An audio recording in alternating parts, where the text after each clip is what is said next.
What's up, everybody? Welcome to another episode of the Bottom Line on Sports. He's Jeremy Pink. I'm Jean-Jacques Taylor, and this is our show about the intersection between sports and money. You know how we get down. We like to start every show with a number. This week's number, my friend, is what? This week's number is $35 million. And that Okay. is Yes, that drum roll. is the payday of your boy, Gianni Infantino, who's the FIFA president. That would have been the payday they estimated he would have earned had his idea to sell off a chunk of the World Cup gone through. The infidel. That's what we're going. 35 million. You know what his salary is regularly? Let me Annually? guess. Let me guess. Head of FIFA, so I'm going to say in American dollars, he probably is like 5 million. He's at about 3.5 million US, but they estimate his bonus might be, double that. So let's say he's at 7 million. That means the deal alone, even though he did it for make sure that the federations around the world got all this development money, it just so happened that his earnings would go up 5 times if that deal went through. You know what, man? What a nice I, guy. I called, yeah, well, I thought he was doing this for benevolence, but apparently not. Perhaps his own benevolence. Hmm. But, I called BS when we were talking about this last week because I said it felt like a trial balloon. And you were like, no, no, no, no, no. It's much more serious than that. And I think what happened was most people, this is what I think. I think most people were like me, including the players and all these other, UEFA heads and all this were like, well, maybe it's a trial balloon. It's stupid, but maybe it's a trial balloon. And then they were like, "Oh, wait a minute, he's serious." Right. And once they came over to your side, they go, "Oh, we got to stop this like right now." And that's exactly what happened. You know what it reminds me of? Do you remember a few years ago when the big soccer leagues, the big football leagues said, "Hey, let's create the Super League where you take the top teams from the Premier League and from the Bundesliga and make it into one Yeah, big I Super remember a League." little bit about that. Yeah, Yeah, and then like the fans were outraged and like the ultimately like all of soccer was outraged and they had to disband that too. So I think what happens in FIFA and in international soccer is there's so much money to be made. There's so so much. much money that there's the Infantinos of the world and the leagues and potential investors all trying to figure out how do you slice and dice it up differently to make lots and lots more money, which I don't have any issue with, except that it makes it an inferior product. Both of these things Yeah. made it an inferior product. That's no good. Now the thing that they have to do, I don't. Now I'm on the outside looking back, looking in, and I'm not a business person the way you're a business, the way you look at the world from a business perspective. But it seems to me like you never have to reinvent the wheel. It seems to me like you would look at what the NFL does and maybe what some of the other successful sports leagues do, but really the NFL and go, what do they do that we can copy and bring to our Right. league? And so that we ain't got to come up with some new idea. Let's just take somebody else's idea and make it fit what we do. Well, what the NFL does better than I think any other professional league is when they make changes, their changes are thoughtful and they're incremental. They're not sort of monumental changes or not sort of, structurally altering changes. Yeah. They're confident, intentional, and incremental. And every single move, they make a little bit more money. They make a little bit more money. And then at the end, you look up and you go, these guys are a juggernaut. These guys are the best run sports league in the world, and they're making more money than any other sports league in the world. Like I was thinking about just that quickly. Like the NFL has made free agency a big deal. They've made their schedules a big deal. And so you wonder if there's something for FIFA at the global part to go. Let's make the transfer period a big deal for That's a good idea. all Right. our different leagues, and Right. really, the transfer period is like this huge thing. Where's he going? Where's he going? What's he going? What's his number and all that stuff. And maybe that's a way you can monetize it. Maybe you make the Champions League schedule, a much bigger deal than it is, where you bring fans there and it's Right. this whole to like you ain't got to reinvent the wheel. You just take what they're doing and figure out how to make it fit your sport. Yeah, it's what you're really talking about is you're creating, and what the NFL does a great job is they create events. Yeah, The event could be the NFL draft. The event can be the yeah, combine. It can be the free agent period. It can be the schedule release. It is the yeah. Super Bowl. For soccer, the World Cup is their event, and there aren't that many other events. The Champions League is a big event. But there But could be. yeah, right. But FIFA needs to figure out how do you create incremental, Yeah, meaningful events. That's probably how they're going to earn more revenue that's going to appeal to all the soccer federations and to the fans. yeah. I think that's a good idea. Now they just need to hire us to put it together for them and see what we can do. But Right. no way that dude was going to cop $35 million for this. So I'm glad they put a stop to it. It smelled bad to me from the Mhm. start, and luckily everybody else caught on really quickly to what he was up to and said, "Come on, man, what's your problem, dog? This ain't going through." Absolutely. Absolutely. So bottom line for you? Bottom line for me, man, is the infidel has been stopped, and FIFA for now remains basically corrupt, not ultimately corrupt. Bottom line for me, I feel like I started the anti-FIFA movement last week. It was an insurgency, and the insurgency worked. um, I got an email today that said, "Mr. Taylor, we will soon be charging your credit card for the Sunday ticket." And I said to myself, "Self, at some point before they charge me, I need to go see how much it is." And dude, I looked it up. For me, and I've already got YouTube TV, 378 big ones. And so I was just sitting here trying to decide today. I'm pretty sure I'm going to do it. But the fact is, 378 big ones means I got to think about it. And that's just for me. It's more for some other people. Sure. Yeah, $378 in addition to whatever, multi-channel television that you have or your streaming services is a lot of money. The interesting thing though is that $378 probably buys me season tickets to the Jets this year. So I'm sort of weighing, do I go to the Jets games or do I get NFL Sunday ticket? Um, Here's the deal. I like the Sunday ticket just because, like, for me, it's not a necessity because the Cowboys are on network TV every week. And that's the whole time team. That's the team I follow. But I'm also a fan of the NFL. I'm a fan of the league. And so sometimes there's just games I want to see or players I want to see. Hmm. And I want to see them when I want to see them. And so I like to have the Sunday ticket. And this is a very humble brag, but I set my house up way back when, 20 years ago, so that in my game room, I've got one big TV in the middle that's about 75 inches, two 50s on the side, my iPad. I can basically be watching four games at once, and that makes me very happy. And so It's worth it. the Sunday ticket allows me to do that. And so begrudgingly, I'll probably pay. We'll talk about this other part in a minute. At some point, though, because they're going to keep going up every year, Hmm. I wonder what the number for me will be where I go, you know what, bro? I'm good. Right. So here's my I won't do Sunday ticket because I don't have that significant level of an interest in the NFL. But even if I did buy Sunday ticket, there's 4 or 5 weeks out of the year that are completely worthless of the 18 weeks, right? Yeah. Thanksgiving week you can watch. There's no good games that are going to be on Sunday ticket. Really, from Thanksgiving until the playoffs, I think Sunday ticket's value diminishes almost every single week because Mhm. you there's a lot of games that are on. They'll start to be on Saturdays.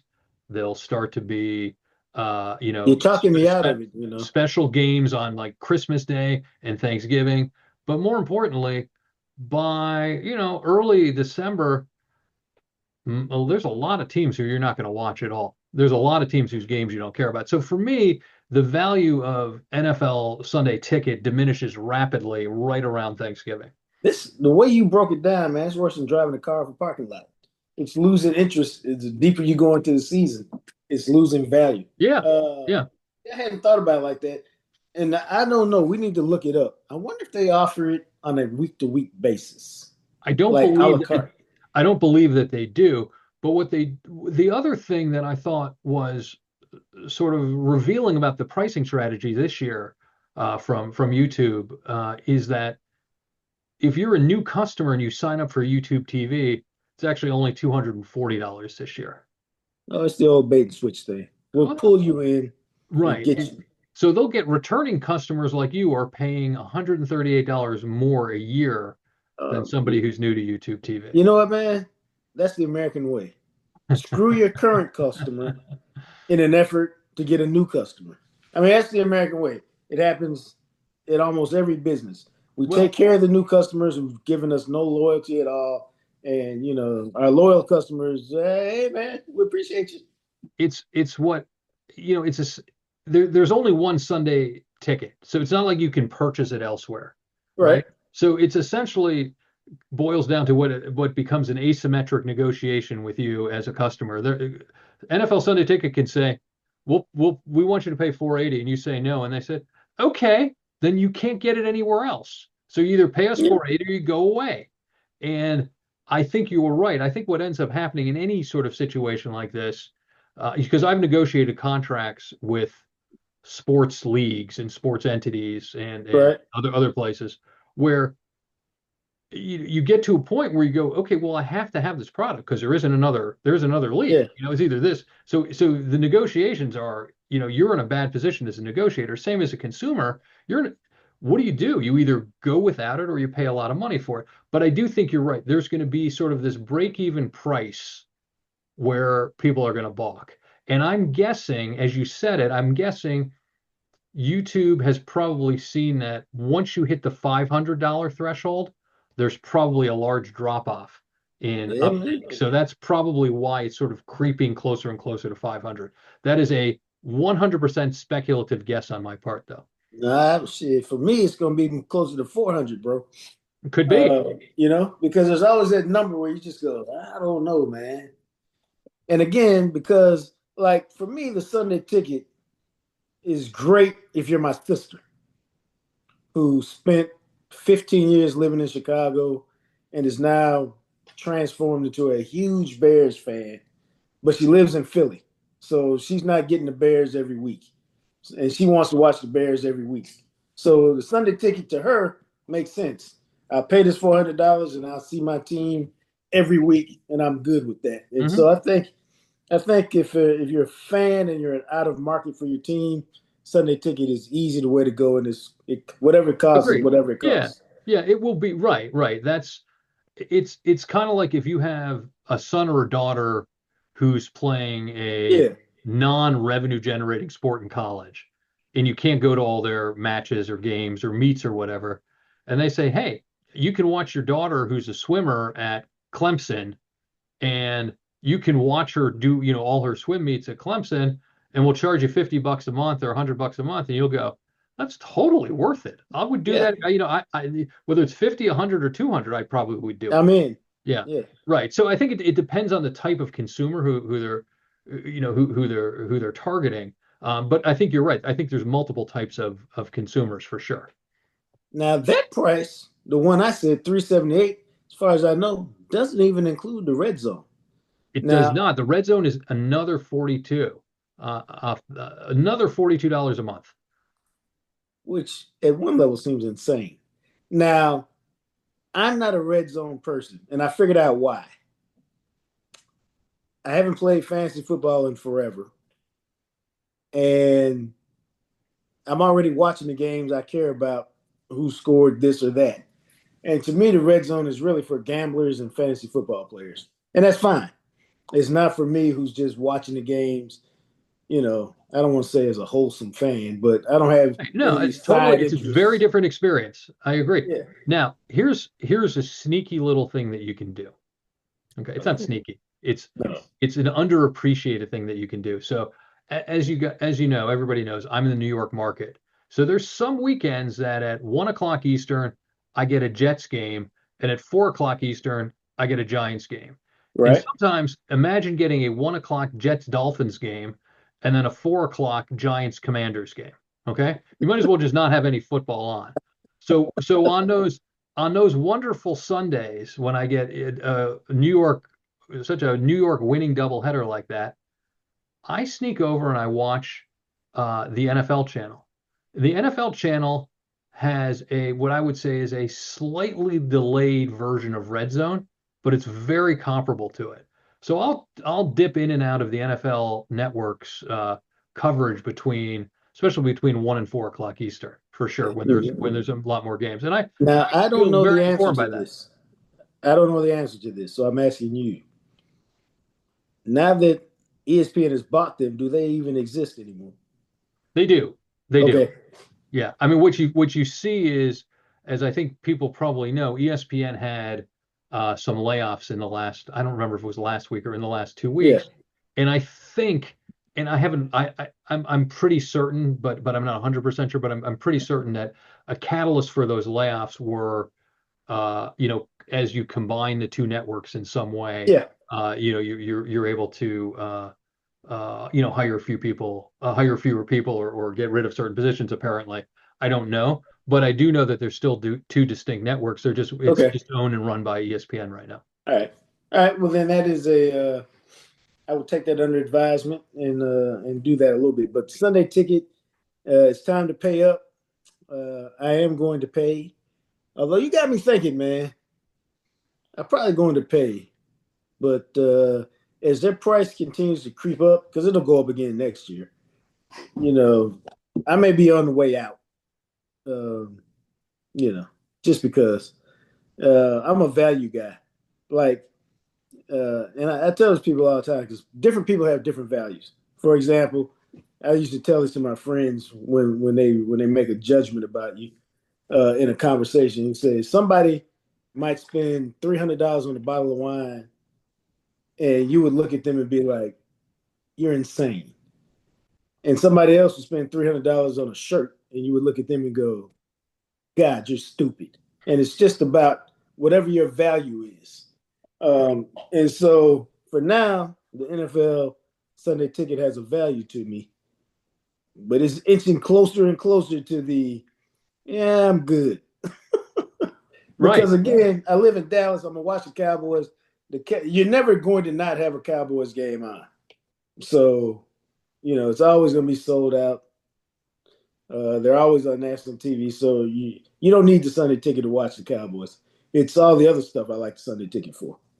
I get it. I totally get it. Bottom line for me is un- until I can see a value in the sort of the last third of the season for Sunday ticket, I don't think it's worth it.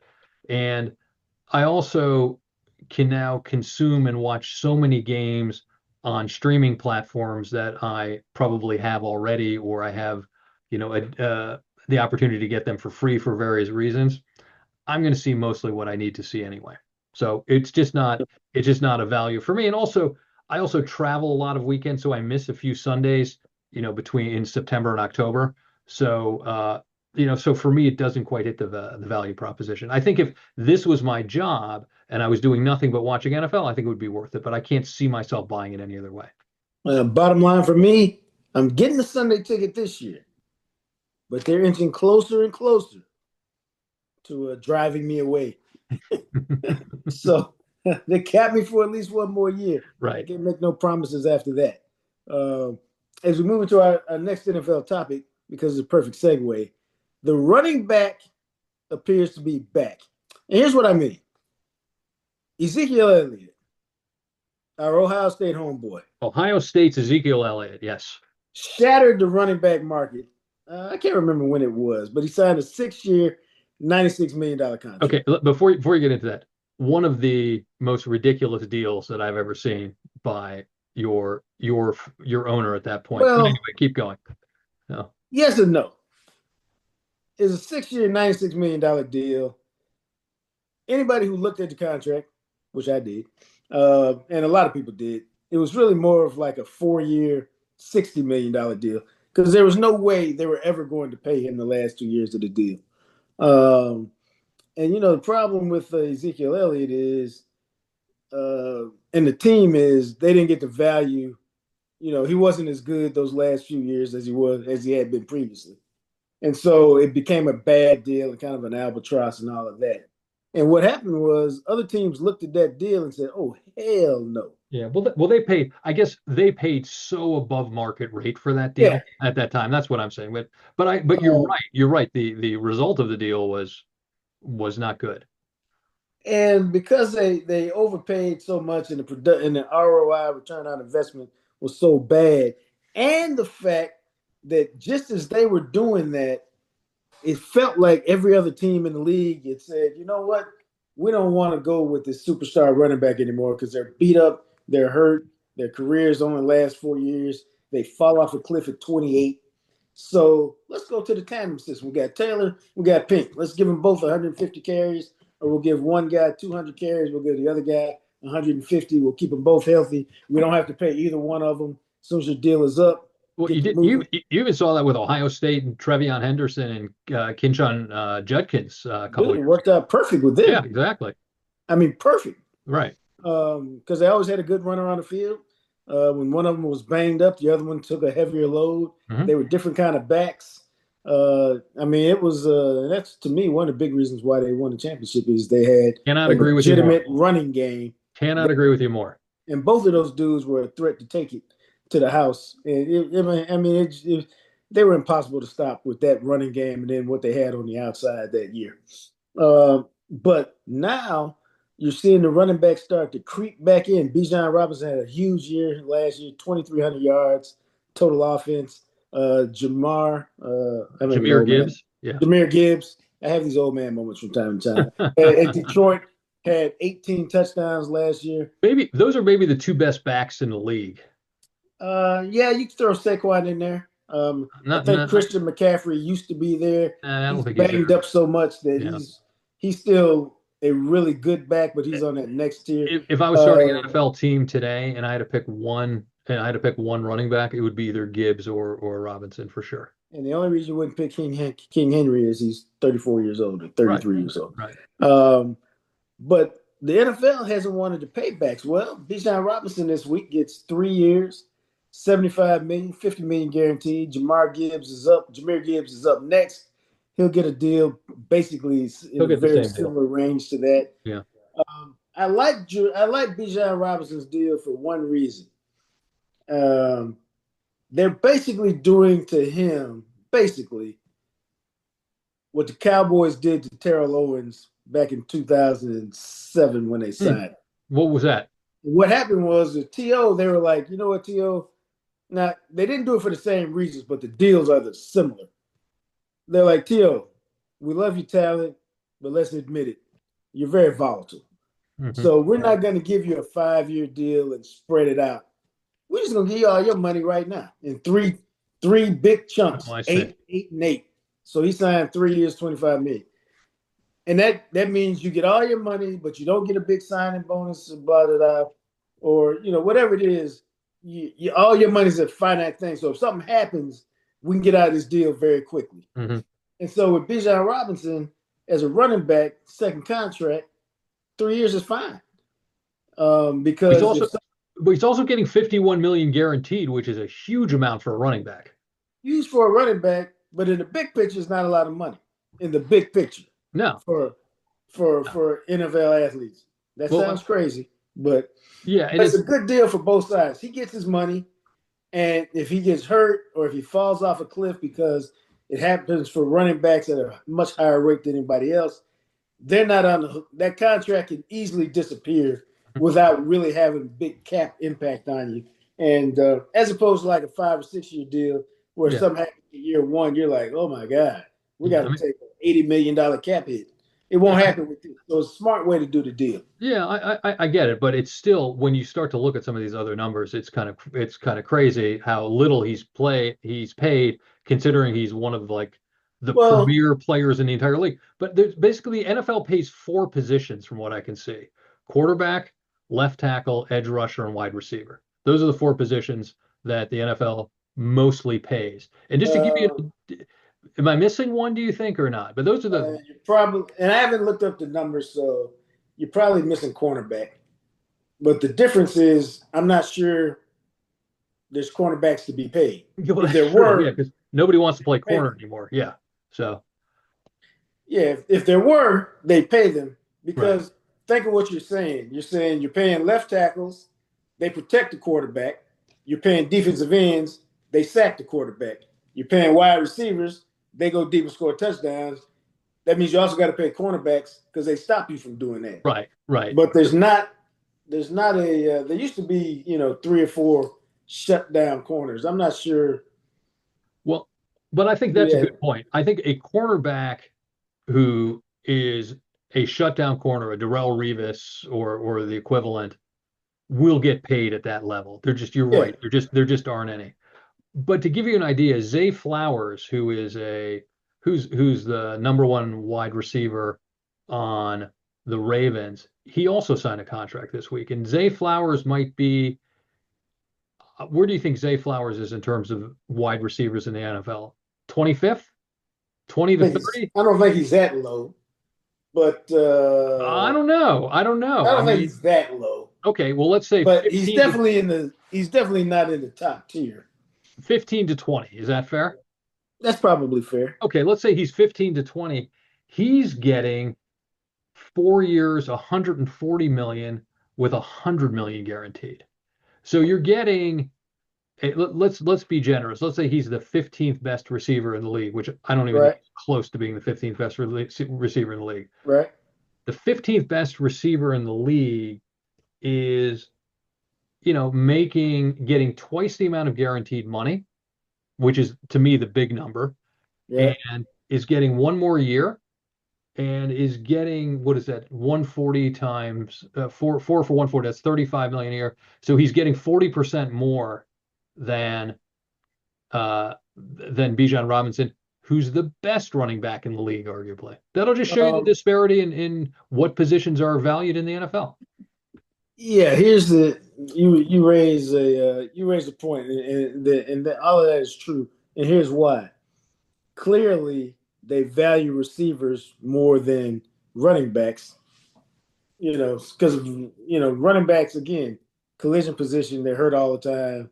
You can find them a little easier than you can find elite receivers, or even really good receivers. And so you pay them more because of that. And the other thing is what? Baltimore don't have no receivers. So Zay Well, that's true Flowers is too. more That's true too. is Yeah. more valuable to Yeah. Baltimore. Like, for example, and you can we're not even stretching it. George Pickens is playing on a franchise tag this year in Dallas because they got CeeDee Lamb. What is he? He's at what, 28 to 30 this year, or is he more than that? I don't even know. Now he's like 28, 27 million. 27, 20. That's what I thought. If Yeah. he was a free agent, he would be getting 39 million. But Dallas, like my point is, Zay Flowers doesn't get 4 years and 140 million if he's playing in Dallas because they're like, dude, we got CeeDee Lamb. So if We Zay Flowers, okay, so let's do this exercise. If Zay Flowers became a free agent, what would he get paid? He's going to get paid at uh least what he's getting paid in Baltimore. yeah, because Yeah. again, some team that needs you will pay you. The Cowboys, if you think about it, for whatever reason, Cowboys are good at figuring out wide receivers. Whether it's CeeDee Lamb they drafted, whether it's Dez Bryant they drafted, Miles Austin was an undrafted free agent for a while who showed up and had like 4 great years and disappeared. I mean, they can find receivers. They get them for whatever reason. They know how to draft them, develop them, whatever. Oh, I think So I think the Cowboys are a very good drafting team in general. yeah, I do. they just play bad in the playoffs. All right, but that's a different Um, story. Yeah. I looked up our thing because the reason why we couldn't remember any cornerbacks is the best cornerbacks right now are all finishing up their rookie deals. So they haven't gotten paid yet, which is Pat Surtain just got paid from Denver, $96 million, $25 million a year. And then you got Christian Okay. Gonzalez for the Patriots will be coming up, and Darryl Stingley Jr. He's coming up too, and those guys will be paid all in the Surtain money thing. And so you're seeing, but Right. even there, so you're seeing cornerbacks Okay, that's 25 about like mil. It's the running same. back. That's the That's same running as back Bijan. money. That's yeah, exactly. Exactly. I think there's four positions that are paid in the Okay, NFL. Yeah. we've. I think you're right. Yeah. Which and you look and I think what happens with the running back is that to me the value, much in the same way that the value of Sunday ticket diminishes as the season goes along, the value of a good running back goes up as the season goes along. So Yes. if you can make it to the playoffs and you've got a running back who's a durable, running back, and you Uh, use them like the Seahawks did with Kenneth Walker versus the Ravens who decide never to run Derrick Henry in the playoffs, but that's a different story. But if you use the running back, running back's value is actually greater, I believe, in the playoffs than it is during the yeah. regular season. Now, Kenneth Walker, by all accounts, had a great season last year. He's an outstanding running back He had a great sort of like November and December last year. He didn't even have a great season. because he ended up getting 3 years, 43 million, 28 guaranteed. You know what I'm Right. saying? But Right. if you notice it, they're giving these running backs 3 year deals on their second deal because traditionally you can look at all the stats. Running backs, 95% of running backs fall off a cliff at 28. That's I'd always heard, is it 28? I'd always heard 30, but it's nah, 20. bro. It's It's 28. Wow. 28. Yeah. And at some other point during the season, we'll do a historical dive on it. I mean, it's insane how they fall off. Yeah, but I think Like, that's a really good point. I hadn't noticed that, but you're right about the yeah, 3-year contracts because it's after that rookie contract they'll only pay him because right. the Because you're 24 yeah, I was or going to say 24, 25, 25. Yeah, yeah, yeah. and we want to be out when you're 28 Yeah, yeah, yeah. because there'll always be a Derrick Henry, Emmett Smith, Adrian Peterson outlier. But we don't know you're the outlier till you get there. Right. So once you prove you're an outlier, we might go 2 year deals after that Right. because Right. we just don't know. And so we're talking about it right now. Those are the outliers: Emmett Smith and Adrian Peterson and Derrick Henry. And I mean, even off the top of my head, LaDainian Tomlinson was somebody Hall Hmm. of Fame running back who went from like 1,800 yards at 27 to like 1,100 yards at 28 to like 600 yards at 29. And then out of the league. Basically, yeah. He might have played one more year, but it was Right, insane. right, right, right. It It was was like up here and then it was done. but there was a stretch of like 3 years where he was, Oh, he his was stretch he's a might have great been longer than that. yeah, he's a great receiver. He was great. Or Marshall Falk, if you remember Marshall Falk was No, had he was Marshall Falk 2.0. That's right. That's right. I remember years and years ago, I worked at CNN Sports and I was doing uh, a lot of work around the draft special. And Marshall Falk was one of the players who most of the NFL GMs and scouts and everything were saying he's going to be a great back. He's going to be the back. And he had a rough couple of he didn't live up to his potential the first couple of years, but man, once he went with the Rams, oh my goodness. I went and looked it up real quick. Here it is. LaDainian Tomlinson didn't have fewer than 1,200 yards his first 7 seasons in the league. That's still he's And 28, basically 29, yeah. at 28, he had 1,474 yards. Remember, I said they fall off a cliff after 28. Uh-huh. At 29, he had 1,100 yards. Okay. At 30, he had 730 Yeah. yards. At 31, he had 914 yards. And at 32, he had 280 yards and was out the league. Did he say the Chargers the last couple of years? I just don't remember. Now I play with the Jets. And He see, played the with the other thing Jets. is Yeah. he had that last year at 28, he had 1,474 yards, averaged 4.7 yards a carry. The next year, he had 1,100 yards, averaged 3.8. Yeah. The year after that, he averaged 3.3. Right. Dude, it's insane how.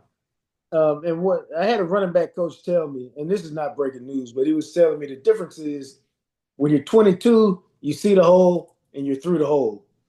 when you're 28, you see the hole, and just as you get through it, somebody trips you up and you stumble through it. And so when you're 22, you got 15 yards off that run.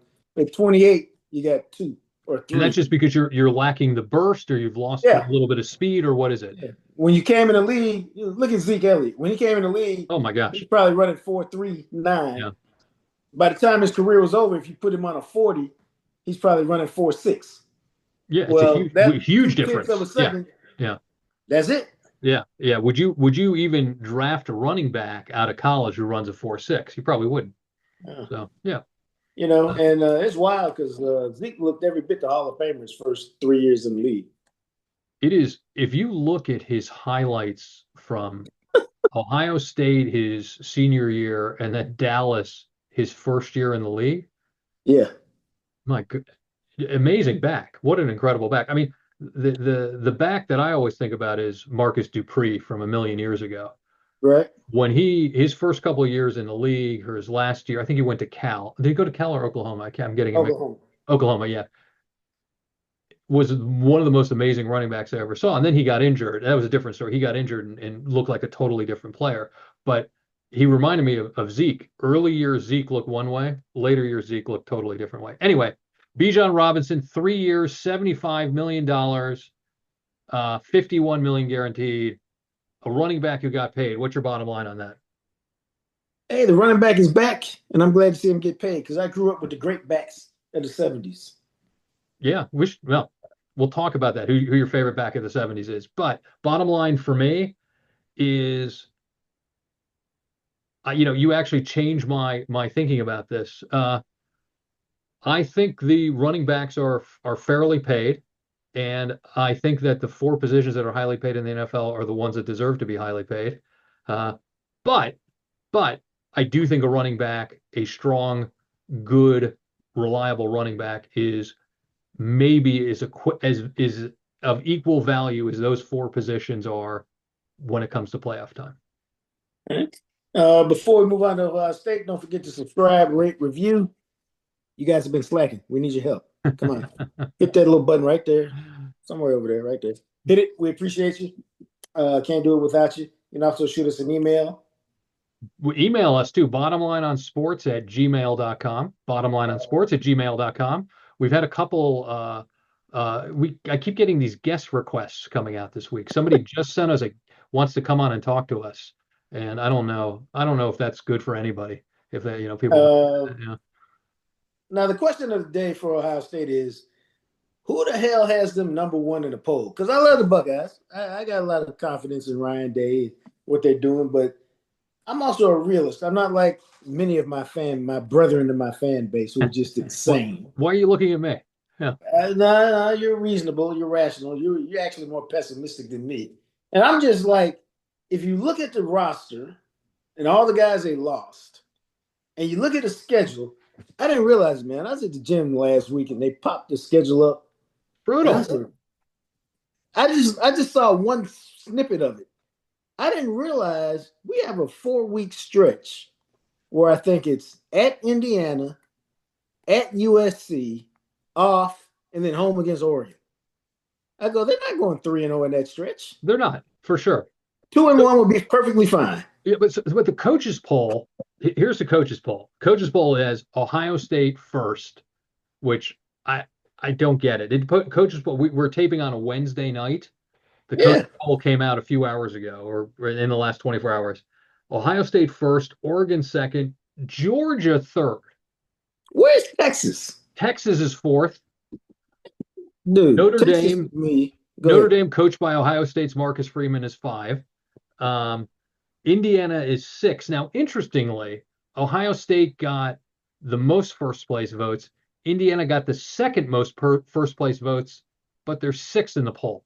So what this is, and what you said to me beforehand is, and I think you're right, is before we started taping, you said these coaches don't know anything about what they're doing. And I think that's why Georgia's third and Ohio State's first, because they've been the two best programs over the last 15 years. Yeah. Texas to me, or Oregon, if you wanted to, should be the number one team in the country. I think Ohio State is top 5 based on how we do these things before the season. But they they missed too many guys off of defense to just plug them back as the number one team. Plus, they got a new offensive coordinator. You're not sure. I don't like Arthur Smith, so we'll see what he does. Yeah. And so there's enough question marks not to put them number one. That's just a lazy vote to me.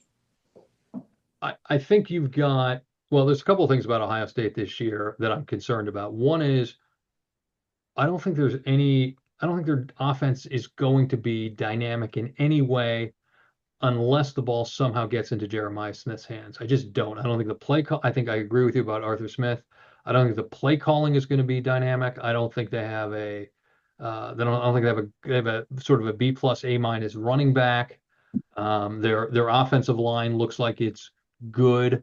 Uh, I just don't see this dynamic offense emerging, and they're going to need that, to your point, because I think their defense is going to struggle, and they're going to struggle against the big boys. And the big boys this year, they're playing Texas, Oregon, USC, and Indiana. Indiana. And those They've are, even got Iowa, and Iowa's sneaky good. I was not bad. And, and then there's a rivalry game at the end of the year. So, this is a tough schedule. So I actually, not only do I not think Ohio State's going to be number one, I think Ohio State's 50-50 of making it into the playoff this year. Oh, they'll make the playoff. They'll make the playoff if they're 8-5. Okay, maybe not 8-5, but I they. don't think they'll make the playoffs if they have more than two losses. I don't. Oh, I do. Depending on if they lose to three top 20, top 10 teams, they want Ohio State in there. So you have to Right. give them a reason not to put you in there. Yeah, Now you Ohio can come State. up with a reason for them not to put you in there, but it's got to me, given the schedule, it's got to be more than three losses. Yeah, Ohio State draws a huge television audience every time they play.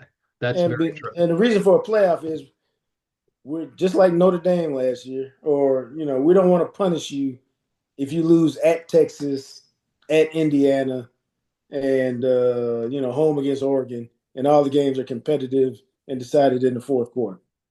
You're still one of the top teams in the league. We'll give you a bad seed and put you on the road somewhere, and then you'll prove whether you deserve to play or All not. right, who's playing the national championship this year? If you had to guess, it's Oh my God! early days, but if it's I haven't given 1 ounce of thought to that. So just off the rip, because they have a cupcake schedule, I'll say Notre Dame. And because if it doesn't happen this year, I don't know when it's ever going to happen. Texas. yeah, I have one of them. I agree with you. I think Notre Dame's going to make it. Um, You think Arch is not going to make it? no, I think um, I think Miami's going to make it again. And Really? yeah, and I think Miami's going to make it because they play in an incredibly weak conference.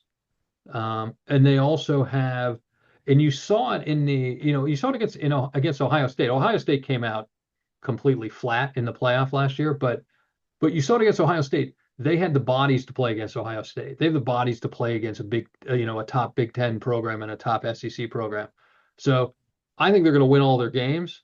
I think they're going to be in far less beat up than a lot of these big schools, and I think that's why they'll be able to go for on a 3 or 4 game run in the national title game. The exact same reason I think Notre Dame will do the same thing. So I think those are my two teams that I think All will be in the national championship. That'll be very interesting. Very interesting. But the Uh, Buckeyes, not only will they not make the playoff this year, I don't think. I'm not even sure they're going to have the same quarterback at the end of the year. That's you these are, keep these are saying that, These are man. my wacky predictions, and I'm probably wrong, and I hope I'm wrong. I have nothing against Julian Sand. I really don't. I just think that if Ohio State runs into a couple of losses here, a couple of losses there, I think they'll experiment with another quarterback. I just do. Could be. Bottom line for me, it's going to be a very, very interesting season for Ohio State. But at the end of the day, they'll be in the playoff, and then we'll figure out what happens once they get there. Uh, Bottom line for me, I don't think Ohio State deserves to be number one preseason. I think they're 50-50 to make the playoff. But I also think that this is the year where programs are going to realize that scheduling is actually more important than almost anything else right now. Because if you can get yourself a schedule where you have 2 losses or fewer, you know you're going to get into the playoff if you're a big name program. Yeah, sounds good, my friend.